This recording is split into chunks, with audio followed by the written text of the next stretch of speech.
الحمد لله وكفى وسلام على عباده الذين اصطفى أما بعد فأعوذ بالله من الشيطان الرجيم بسم الله الرحمن الرحيم. محترم دارالفتاء والقضاء پېښور آنلاین فتوا سیسټم کې ستاسو په خدمت کې حاضر یو. موږ سره د دارالفتاء والقضاء پېښور رئیس حضرت مولانا مفتی غلام فرید حقانی صاحب دامت برکات ملالیه تشریف فرما دي.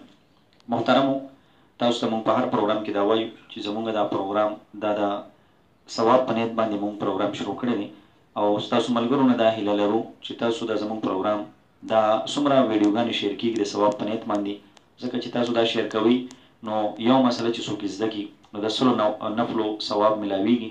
دغسې څومره مسایل چې خلک زده کوي نو ستاسو پکې سم ثواب دی.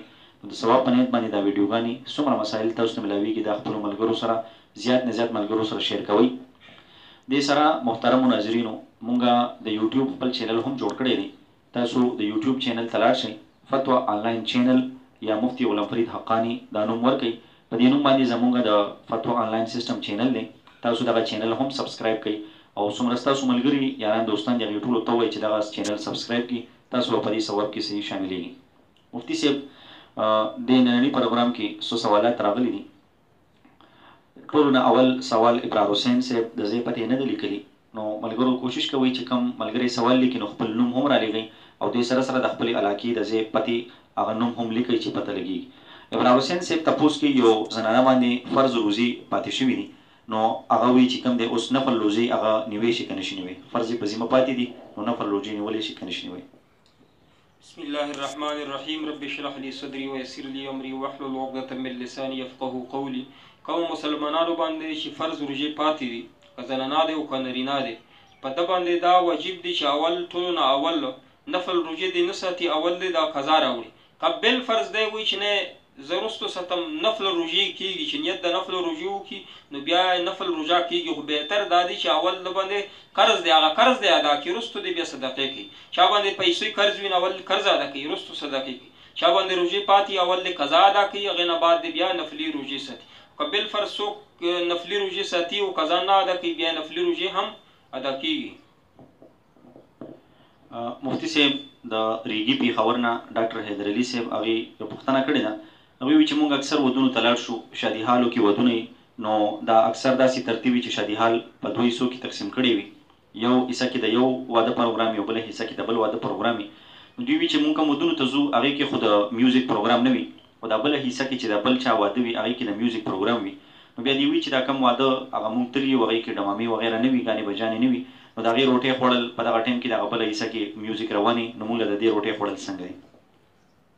دغه خو ستاسو په اختیار کې نه ده چې بهر نه تاسو ته اواز راځي، اگر چې ستاسو چې کوم ځای کې روټۍ خورئ هغلته میوزیک نشته، بهر نه اواز راځي. لکه موږ کورونو کې ناست یو خوراک کوو، بهر نه په ګاډي کې د ګانې بجانې اواز راځي غیر اختیاري طور باندې، په دې باندې به الله پاک تاسو انشاءالله نه نیسي، دی باندې به نه ګناهګارېږي. مفتی صاحب اختر زمان وایي د ریګي پېښور نه زموږ یو مخلص ملګری دی، هغوی د دعاګانو درخواست کړی دی. او دغسې بل تلاش صافي صاحب هغوی وایي چې یاره تاسو کوم سوالات ورکوي نو دې سوالاتو سره حوالې پکار دي. اختر زمان صاحب الله پاک د دنیا آخرت کې اجرونه ورکړي، زمونږ دغه ویډیوګانو کې شیر کولو کې او په جوړولو کې زمونږ سره ډېر امداد کوي. الله پاک دې په هره مسله باندې مونږ ته او دوی ټولو له اجر عظیم ورکړي. تلاش صافي صاحب دغه مسایل عوامو دپاره دي، په دې کې د حوالو ورکولو وخت رانیسي او بله چې عوام بیا تنګېږي چې مونږ د عربۍ عبارت وایو چې دا ما شمینه دغه خبره نقل کړه، دا مې عالمګیري نه نقل کړه، دا مې فریدیې نه نقل کړه، دغه چې ورسره کوو نو دې سره خلک تنګېږي. البته که ستاسو څه اشکال وي کومنټس کې لیکې چې د دې مسلې متعلق ستاسو اشکال راغی نو بیا خامخا کومنټس کې لیکې نو هغه به تاسو نه بیا حواله درکوو. هرې مسلې باندې مونږ حواله نه ورکو، بالفرض په حواله جواب غواړئ دارالفتاء ته به کاغذ باندې فتوا استفتاء رالیږي نو موږ به جواب درکوو. دغه پروګرام د عوامو دپاره د عوامو په لهجه کې به موږ خبره کوو، علمي اصطلاحات به پکې نه استعمالوو، حوالې به په عربۍ کې نه ورکوو. که بالفرض دا کار موږ شروع کړو نو عوام به دې نه مستفید کېږي نه وي. مفتی صاحب اخرنی سوال نقیب الله ورور هغې ته پوښتنه کړې ده چې تصویر ویستل څنګه دي؟ ښه ستا وخت هم کم دی نقیب الله صاحب، د تصویر چې کوم پرنټ تصویر دی مختصر مونږ جواب ورکو. پرنټ تصویر چې د کاغذ په صورت کې دی، بهر صورت په دې کې هېڅ قسم اختلاف نشته چې دا ناروا دی، حرام دی. نبی علیه الصلاۃ والسلام فرمایي چې کم کور کې سپی وي یا تصویر وي هغه ته فرشتې نه راځي، دا حرام دی. او ټولو نه سخت عذاب به تصویر یستونکي ته چې کوم تصویرونه وباسي جوړوي دې ته به الله پاک قیامت په ورځ ورکوي. دا حکم دی.